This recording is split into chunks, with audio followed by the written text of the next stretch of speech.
Could Starlink be coming to more South Carolinians sooner rather than later? A new pilot program aims to do so. Today, we're going to be discussing this and a few other massive new projects and redevelopments in the Charleston area. What's up, everybody? Welcome back. As always, I'm Bill Olson, your favorite YouTubing Charleston realtor, and today we're talking about some absolutely massive projects happening around Charleston and in South Carolina. And the first one has to do with Starlink. That's right, Elon Musk's SpaceX launches that are putting this giant constellation up in the sky to bring broadband to rural areas. Now, I mean, it's just not rural areas, but that is its main focus. Here in South Carolina, we have plenty of those rural areas. In fact, a third of South Carolina's population lives in what's classified as rural. And when you live in these rural areas, it's very hard sometimes, and it's not really feasible or cost effective for a lot of internet providers to bring fast broadband speeds to these homes. I mean, some are 600, 700, 800 acre farms to run the cable to get there just for a house really isn't cost effective. And that is why the South Carolina Broadband Office is looking to Elon Musk and Starlink. And the Broadband Office did a study, and of the 5.1 million people that live in the state of South Carolina, 388,000 of them had access to insufficient internet speeds. Now, they say insufficient as anything under 25 megabytes per second download and under 3 megabytes per second upload. Now, of these 388,000, 50,000 of them were students between kindergarten and 12th grade.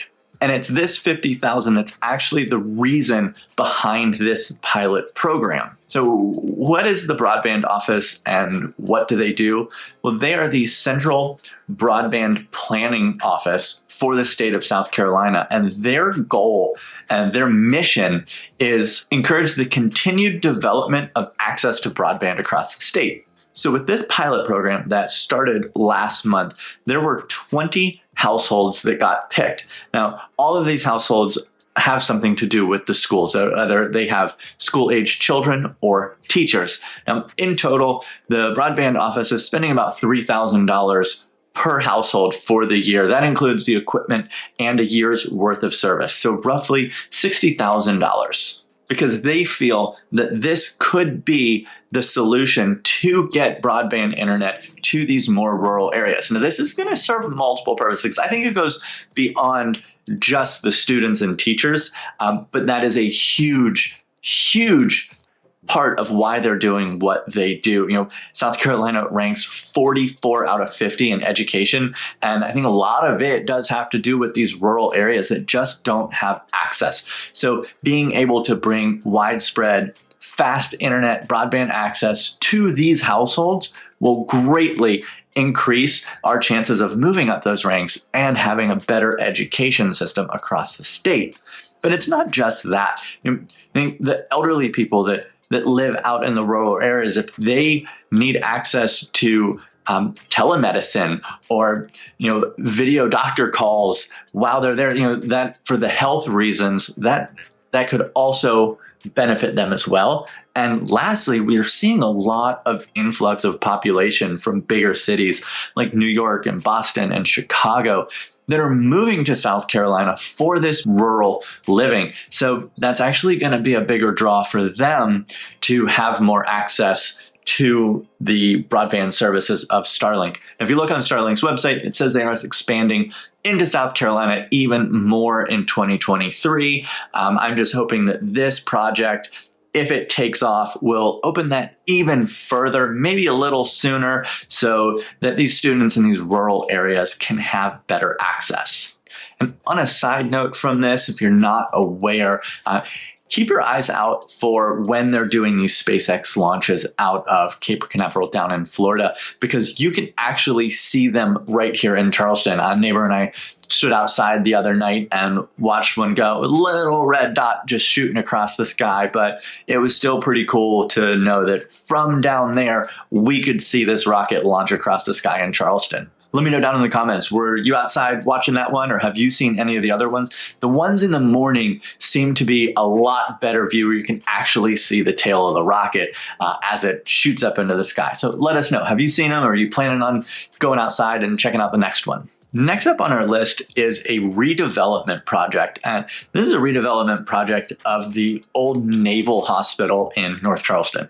And if you've ever driven down Rivers Avenue, you've seen it. 11-story building right there on Rivers Avenue in North Charleston. There are now plans to redevelop this. Now, there have been plans in the past that have fallen through, and then the city bought it back. Well, the building was built in 1973, which means this year it is eligible for historic tax credits through the National Park System. They will just have to maintain the historic character of the site, the exterior, and the interior. Bids are currently out for the project, which has an estimated cost of between 15 and 25 million. But the whole scope of the project is to take the 22 acres and subdivide it for future development, and then take the existing structure of the hospital and convert it into 292 apartments, with, of course, some upgrades and modernization and adding amenities, replacing the elevators, just making it overall a safe place to live. But for such an old building that's just sitting there unused, this could be a great thing to happen right there in North Charleston. I just hope in the future, when those sites get redeveloped, if you've ever been up there, there's really no grocery stores around. So anyone's watching this that has any pool on one of those parts of that 22 acres that's being subdivided, I highly suggest that somebody invest in putting a grocery store right there. Now let's move on to another redevelopment project downtown, and that has to do with the Union Pier terminal where the cruise ship currently ports. If you've heard in the news that Charleston has not decided to continue its contract with Carnival Cruise Lines past 2024, which means the Carnival Sunshine, which is home ported here in Charleston, will no longer be home ported. Now, after that's over, the port will still be in use as a port of call. We just won't have a home ship. Now, that's going to allow for massive redevelopments of this land, which consists of 40 acres of high ground and 30 acres of piers over the water.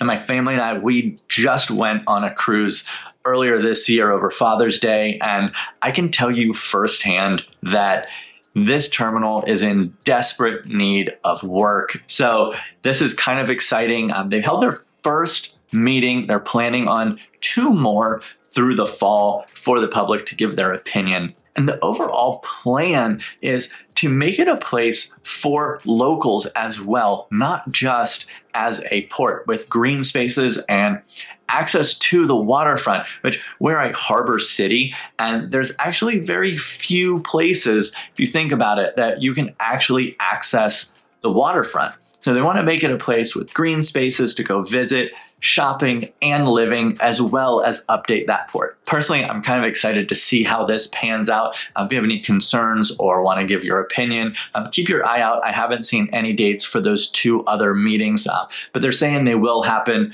between September and November. And next, we're headed up to Summerville, north of Nexton, where we are seeing the beginning stages of a massive planned development that sits on over 900 acres called Sheep Island. This will be a $200 million project just north of Nexton Parkway along I-26 that is going to consist of about 660 homes. Now, the residential side of this development is going to sit on just 342 acres of the over 900. Now, of the remaining, 53 is going to be zoned commercial, and that's going to be set aside for offices, restaurants, retail, medical facilities, and 2 hotels. And the remaining near 600 acres are going to be preserved as wetlands. So which of these projects are you most excited about? Or I guess, which are you more concerned about? Let us know down in the comments. Personally, I'm really excited to see if this pilot program takes off with Starlink. I think that could be great for the state and for everyone. And if that does take off, when it reopens,